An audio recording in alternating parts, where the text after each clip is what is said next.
do have to systemize around cold emails because of that visibility part. Because if you give yourself an inch, you'll never do anything. What I found works best for me is I schedule in a block of time that happens every week.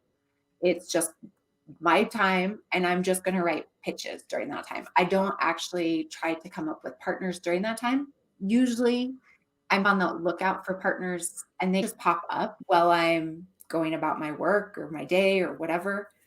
And so I'll just add them to a master spreadsheet. And so when it's time for that scheduled block of time, I sit down. I actually use 750words.com.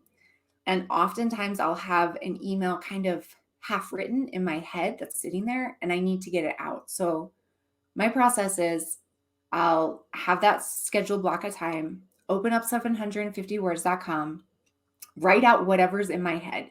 And it's like a pressure-free zone. And then I love to let it sit overnight to see what kind of edits bubble up and if I can make it better or tighten it up. I don't know if your brain works this way too, but always there's some really good edit that comes up the next day that I'm like, that's it. That's what I wanted to say. And if I can't sleep on it, I'll take a 20-minute walk and then see what kind of things bubble up. So I'll let things edit themselves and then I'll send it off. And then I follow up. I use Boomerang. It's like a plugin inside your Gmail. And so I'll schedule the email to return back to my inbox like in 2 days, or I might pick a specific day depending on if there's a holiday coming up, that kind of thing.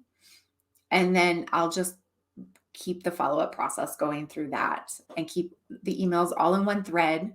Please don't split up your emails. That's a nightmare for someone receiving your emails. Like, you don't want them to find your initial email in their inbox because they won't.